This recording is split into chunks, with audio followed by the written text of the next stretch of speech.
శుక్లాంబరధరం విష్ణుం శశివర్ణం చతుర్భుజం ప్రసన్నవదనం ధ్యాయేత్ సర్వవిఘ్నోపశాంతయే అగజానన పద్మార్కం గజానన మహార్నిశం అనేకదంతం భక్తానాం ఏకదంతముపాస్మహే.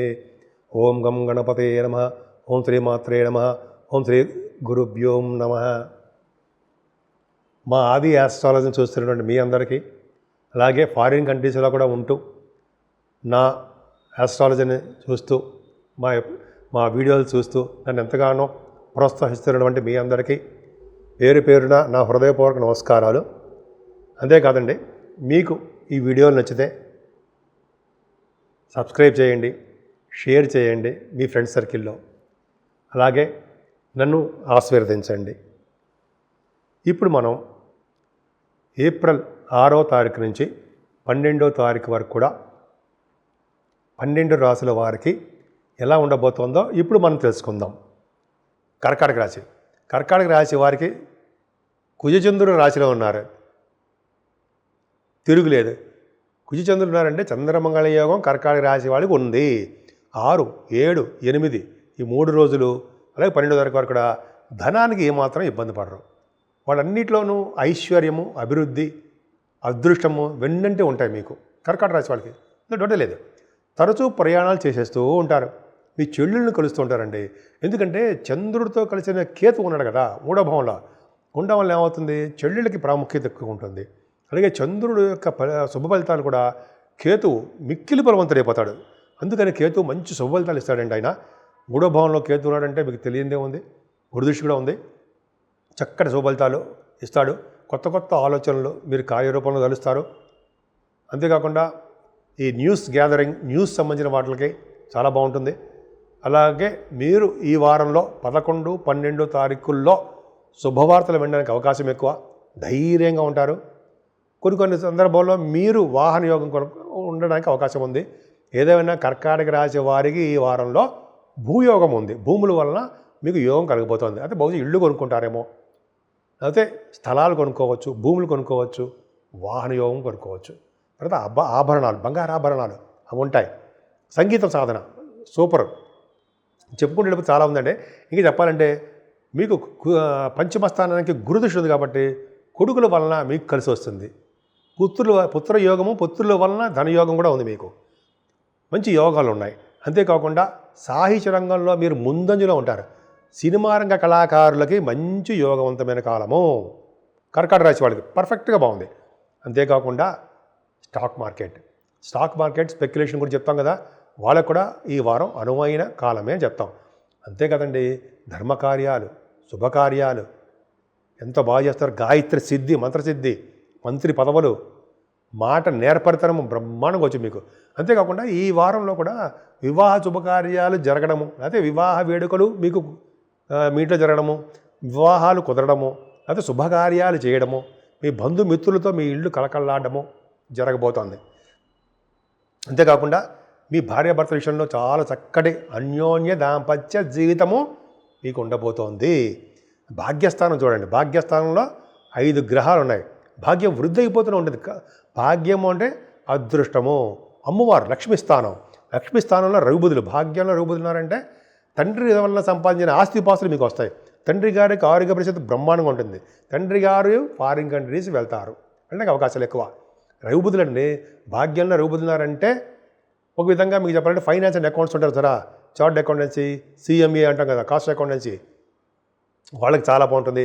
ఆడిటర్స్ చాలా బాగుంటుంది. అలాగే శుక్రశనులు, రాహు భాగ్యంలో కనుక ఇలా కాంబినేషన్స్ ఉంటే పొలిటికల్ రంగంలో మీరు బాగా రాణించడానికి అవకాశాలు ఉంటాయి. శని రాహులు కదా. అంతేకాకుండా గొప్ప గొప్ప చదువుల కోసం విదేశాలు వెళ్ళడానికి అవకాశాలు ఎక్కువ, పెద్ద పెద్ద చదువుల కోసం. అంతేకాకుండా ముఖ్యంగా చెప్పాలంటే అమ్మవారి యొక్క క్షేత్ర దర్శనాలు, వెంకటేశ్వర స్వామి యొక్క దర్శనాలు, శివాభిషేకాలు, శివ దర్శనాలు, గంగా స్నానాలు మీకు అవకాశాలు ఎక్కువ ఉన్నాయండి. భాగ్యం ఎంతో బాగుంది. ఇంతకుముందు చాలా కష్టపడ్డారు. అద్భుతంగా 5 గ్రహాలు అంటే 5 గ్రహాలు మీకు భాగ్యస్థానంలో ఉన్నట్టు మాట్లాడండి. ఇంతకుముందు ఎంతో కష్టపడ్డారు మీకు. సరే, 11వ భావంలో గురుడు కూడా అత్యంత రాజయోగాన్ని ఇస్తున్నాడు కదా, అద్భుతం. అంటే మీరు చేసే వ్యాపారాభివృద్ధి బ్రహ్మాండంగా ఉంటుంది.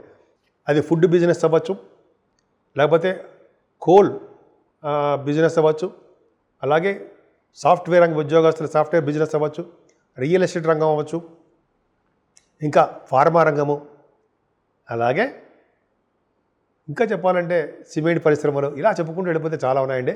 శని రాహువు కారకత్వంలో ఉన్నటువంటి ఇవి జరుగుతుంటాయి. రాహువు భాగ్యం ఉన్నాడంటే ఆయన బాహువుని ఎక్కించుకుని ఫ్లైట్స్లో జర్నీ చేయవలసి వస్తుంది కొంతమందికి.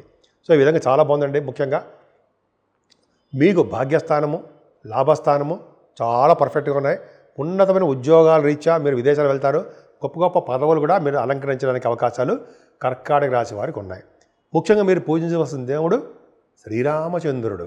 శ్రీరామచంద్రుడిని పూజించడం వలన, శ్రీరామచంద్రుడికి పట్టాభిషేకం చేయించుకోవడం వలన, శ్రీరాముడికి సీతామదేవికి కళ్యాణం చేయించడం వలన, అలాగే 12వ తారీఖుని ఒంటిమిట్ట శ్రీరామచంద్రుడి యొక్క కళ్యాణం చేయించుకోవడం వలన, అలాగే 12వ తారీఖుని పౌర్ణమి కూడా ఉంది కాబట్టి చంద్రుడికి అమ్మవారి లక్ష్మీ అమ్మవారిని పూజించడం వలన అద్భుతమైన ఫలితాలు మీకు కలగబోతున్నాయండి. ముఖ్యంగా శ్రీరామచంద్రుడిని మనం కొలుద్దాం.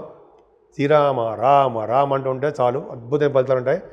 అందుకని శ్రీరామచంద్రుడిని కొలుస్తూ ఆంజనేయ స్వామిని మాత్రమే ఎట్టి పరిస్థితుల్లో మనం మర్చిపోకుండా మనం చక్కగా పూజలు చేసుకుని శ్రీరామచంద్రుడి యొక్క కృపకి పాత్రలు అవుదాం. మనకి ఉగాది తర్వాత మొట్టమొదటి వచ్చే పండుగ శ్రీరామనవమి అండి. శ్రీరామచంద్రుడు, భద్రాద్రి రాముడు. నేను ఆ ఏరియాలో నేను చేశాను. 34 సంవత్సరాలు అక్కడే ఉన్నాను. నేను కొత్తగూడెంలో చేసినప్పుడు భద్రాచలం వెళ్తూ ఉండేవాళ్ళం. సరే, అది పక్కన పెడితే శ్రీరామచంద్రుడు అంటే నాకు బాగా ఇష్టం. ఆయన్ని ఎవరు వచ్చినా శ్రీరామచంద్రుడి దర్శనం చేయించేవాడిని.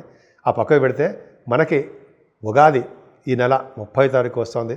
దాని తర్వాత వచ్చే మొట్టమొదటి పండగ 6వ తారీఖుని మనం చేసుకునేది ఆంధ్ర తెలంగాణలలో అన్ని రాష్ట్రాల్లోనూ, ముఖ్యంగా మన ఇండియాలో కూడా చేసుకునేది అద్భుతమైన పండగ శ్రీరామనవమి. ఫస్ట్ పండగ అదే.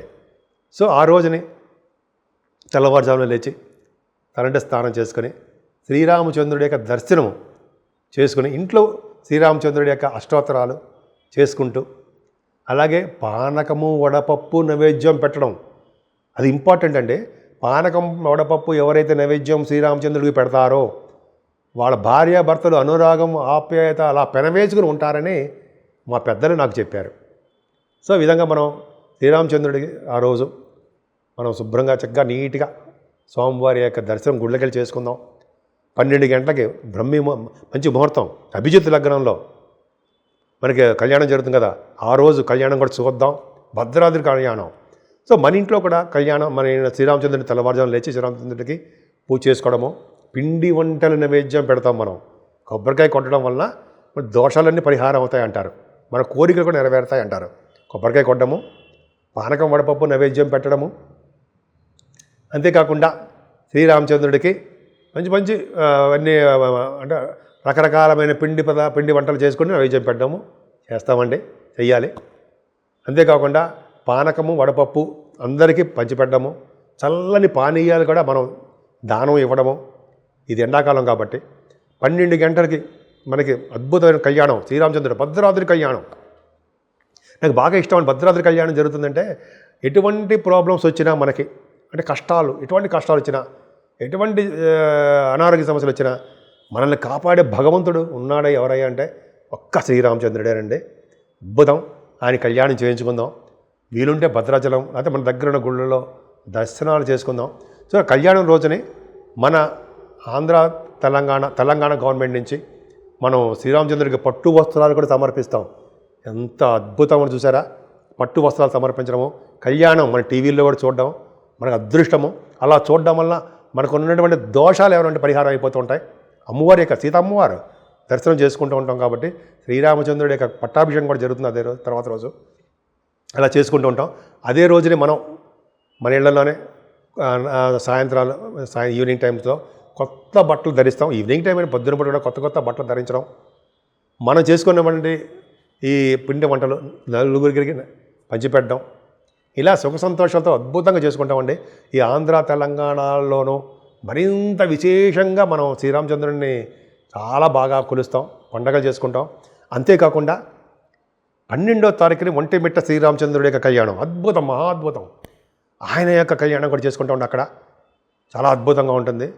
ఆయన కళ్యాణం చేసుకోవడం వల్ల శ్రీరామచంద్రుడు అండి ఎక్కడున్నా రామ రామ రామ అంటే ఎన్ని కష్టాలు వచ్చినా దగ్గరుండి కాపాడుతాడు. ఆయనకంటే ముందర ఆంజనేయ స్వామి వచ్చేస్తారు మన దగ్గరికి, మనల్ని ఎప్పుడు కాపాడుతూ ఉంటాడు.